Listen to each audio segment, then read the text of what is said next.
Good morning, everybody. Today is like day 16 or day 17 since our family got our first cow, and it's been quite the journey. This morning, I'm just walking out here. And I see all these elk out here. They are absolutely beautiful. My wife, she got our telescope out and was looking at them through our window, and we saw some of them fighting. And there must be like 50 of them, and so I don't think they're the ones who got into the hay because they just walked right by it. But yeah, so today is day like 17 or something like that, and our family is really enjoying having a cow. It really has been something special, and so I'm gonna feed her today. Um, we are thinking about moving her daily now, like start rotationally grazing her. Like some of the pros do, like Joel Salatin and Josh Thomas and all those guys. Um, that's the dream right there. That's what we want to do. And I'm almost done with this milk stanchion. And so maybe today or tomorrow, most likely, I'll see how she likes it, letting her eat some food out of it. But other than that, um, Pablo's growing. I can actually see he's bigger, which is pretty cool. But baby chicks are doing well. I recently just made them a bigger home while they're still in our garage. It's not quite warm enough to where we can put them outside yet, but we're getting close. Um, meat birds are next. Meat birds are next. Got to order those, and I think we're set for all the things that we set out to do. But yeah, just look at that sun. Look at that sun. It's coming up. It's going to be a beautiful day here at Green Rock Pastures. That's what we decided to name this place, Green Rock. So, anyways, let's get after it. Let's see how Lola's doing. Lola, good morning. Lola, good morning. Good morning, Lola. What are you doing in that corner? And Pablo. All right, let's get them some food. All right, maybe there's some of you out there that have cows and can help me out with this. Lola leaves so much wasted hay, and like, I don't know if she's actually going to come back and eat this. So I pile it back up because sometimes, like, I get it. It might be hard to get to it if it's all spread out. But I don't know if she's sniffing it and saying, "Nah, I don't want that." My worry is that she's getting spoiled. There's a few times where I gave her fresh grass, like a lot of it, just as a snack, and like then I try to give her some hay afterwards, and she'll sniff the hay and she'll walk right back to the place where I gave her the grass. And she's communicating with me saying, "I want the good stuff. I want some of that sweet, sweet green grass, not this yellow greenish hay." So I don't know. That's my suspicion. So I'm going to make this back into a pile and try to get like this cow pie out of here. Because maybe if it lands near poop, she's like, "I don't want it anymore." But it looks like perfectly good hay. So I'll leave this one here. Maybe it'll be her midday snack or something. But I'm going to take some hay over to the shelter. I like to change the locations where I give it to her, even though this is kind of like the main spot lately. I don't know. I'll see if she seems to like it. But all right.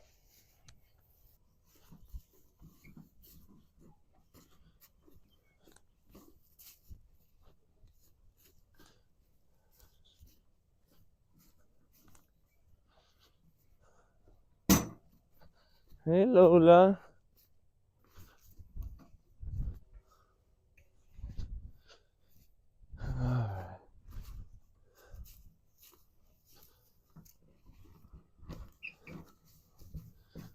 Good morning, Lola. It's nice to see you again today. All right. There we go. Look at all this.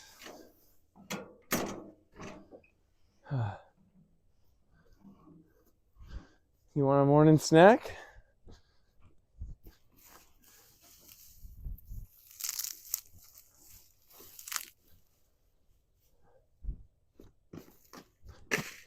Come here, Lola. All right, Lola. Come here, Lola. Come. There we go, girl.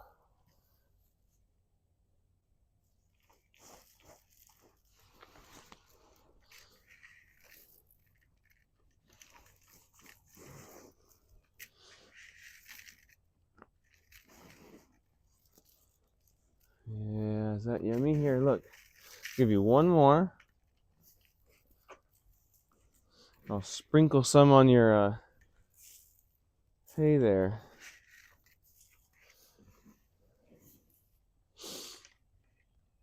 Lola. All right. I'll leave you be, Lola. But today, but probably tomorrow, Lola, you're going to get in your stanchion and you're going to love it. You are going to love it.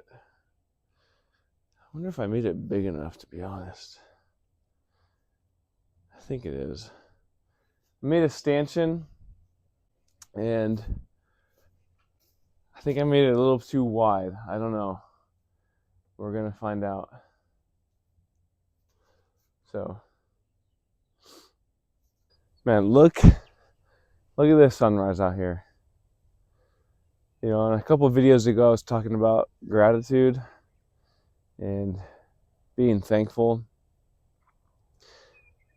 Yesterday, I was listening to an episode with Josh and Carolyn Thomas, which they have an amazing YouTube channel called the Homesteading Family. If you haven't checked that out, you should. But they were talking about different skills that are requisite for homesteading, and they talked about some of these intangible skills. And you know, obviously, like, you can be an expert in cattle, you can be an expert in chickens, you can be an expert in gardening, but some of these other skills that you need to cultivate are ones of gratitude, ones of planning. They talked about a few other things, but on a morning like this, I think it's important to have gratitude. So it doesn't matter where you are in your life, there is something you can be thankful for. And so, like, just now as I'm speaking, I'm thankful that I have 2 working legs. Like, how quickly life could change. Like, would I be able to do this if I didn't have functioning legs or hands to be able to carry things? Like, I'm so thankful to God that He has allowed me to do this. And so it's good to just take a moment and pause. Another thing is just like how quickly life can change. And I was at this event, so some of you guys maybe know this, maybe you don't, but I was a former high school teacher, and I won't get into the whole story, but I was talking with a former student, and we were talking just about how quickly life can change, right? Like, 1 year ago today, like 365 days ago, I had no idea that I wouldn't be teaching anymore. I had no idea that I would be running a business with my brother, and I sure as heck had no idea that I'd be like doing farming things. And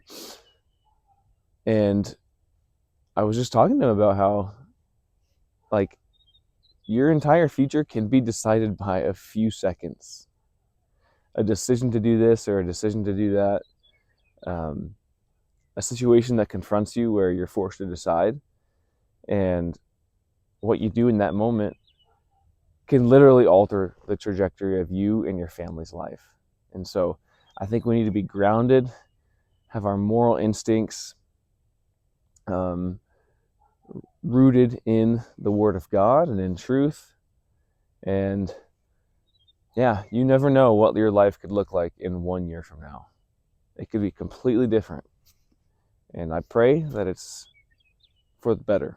So, looks like Lola has plenty of water. I'll probably come out here before I go to work.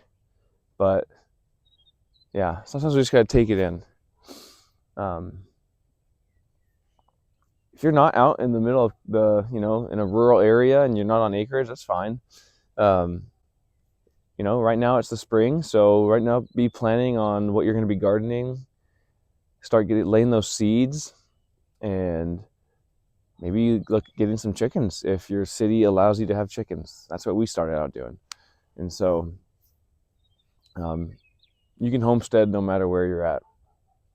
So baby chicks now have a bigger home. Right before it was just this box. It ended like right there, but I added another one right here just so they could have more space. And they still just kick all this bedding around and flood their water with it. So gotta do that. Gonna give these guys some more food. I would say in about 2, maybe 3 more weeks, they might be ready to go outside. Probably 3. It's starting to warm up here. It just needs to be consistently over 60 degrees. So, yeah, you got 30 of them right there. 30 baby chicks. Most of them are Ostalorps, which produce a lot of eggs, which we're happy about. And then we got a couple Ancanas in there, and I think 1 Americana. We lost a few after they arrived in the mail, but yeah, still got a healthy, nice flock. They seem to be doing great. All right, guys. I was literally just editing, and I come out, I see through the window. Lola got out. And Pablo. And she is just having the best old time eating this grass. So we came out here in our boots. And oh, she sees better grass over the fence. yeah. She's ready to go. I had a feeling she was getting tired of that hay. But alright, I gotta see how she did this. Lifted this off the hinges here. Wow. She has food, but she just wanted that. It's been long enough. What are you doing? Okay, let's figure this out. Lola finally said enough is enough. Enough is enough. I'm tired of being taunted by this grass, and I'm going to eat it. Lola is now a happy camper. I'm actually glad that it worked out that way. I was a little nervous at first. She broke out of her little shelter there, lifting the piece off the hinges, and she just started helping herself to all this grass out here. But it forced us, my wife and I, to get our electric fencing set up from Premier One. And so this is just temporary electric fencing that will move every day. And yeah, look at her. She's just going to town. So that's good. And the fence, I touched it. It shocks me, but it's not like terrible. And my beautiful wife is taking water to the chickens. Yep. Say hi, babe. Hi. So that's it. Say hi, Lola.